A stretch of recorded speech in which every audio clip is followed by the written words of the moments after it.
C'était il y a 6 ans. C'était une belle journée d'hiver.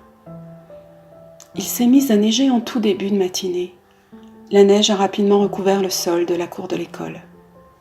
Mes élèves, des tout petits et des petits, des élèves de 2 et 3 ans, regardaient la neige tomber par la fenêtre. Ils regardaient avec curiosité. Ils regardaient avec curiosité ces flocons qui virevoltaient. Ils regardaient avec curiosité le sol se recouvrir d'un tapis blanc. Arrive l'heure de la récréation. Se pose la question, sortir ou pas sortir. Je prends alors la décision de sortir avec tout ce petit monde dans la cour. Et dehors, ce fut magique. Et dehors, ce fut une belle aventure pour ces enfants. Vaincre la crainte devant ce paysage qu'ils ne reconnaissaient pas. Marcher dans la neige en écoutant le bruit de leurs pas. Observer la trace laissée par leurs chaussures. Écouter ce silence tout particulier d'un paysage enneigé. Certes, nous n'étions pas à la montagne. Certes, les grandes tours nous entouraient toujours. Mais il y avait quelque chose de merveilleux dans cette balade dans la cour de l'école. Mais il y avait quelque chose de merveilleux dans le regard de cet enfant qui me montrait son bonnet avec une grande inquiétude, son bonnet recouvert de flocons de neige, ces flocons qui apparaissaient pour mieux disparaître ensuite. Ce moment avait quelque chose de magique, ce moment avait quelque chose de merveilleux.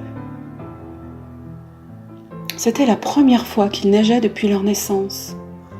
C'était leur première rencontre avec la neige. J'avais la chance, j'avais le bonheur, j'avais le privilège de partager cette découverte avec eux. Ce fut pour moi un moment fort, ce fut pour moi un cadeau inoubliable. Lundi, en regardant la neige tomber par la fenêtre, j'ai repensé à ce moment-là. Je me suis souvenu de l'émotion ressentie il y a 6 ans. J'ai revécu cette émotion profondément en moi. J'ai revécu ce souvenir comme si j'y étais encore. J'ai accompagné les craintes, j'ai entendu le bruit des pas, j'ai observé les traces, j'ai écouté le silence. Je revois le regard de cet enfant qui s'effrayait de la présence des flocons sur son bonnet. J'ai pu repenser à ce souvenir sans pleurs. J'ai pu repenser à ce souvenir sans tristesse. J'ai pu repenser à ce souvenir même avec un certain bonheur. Je me suis aperçue, aujourd'hui, que ce souvenir me donnait de la force. Une force pour avancer. Une force pour vivre, malgré le MSFC. Cet EMSFC qui m'a privée de ce métier que j'aimais tant.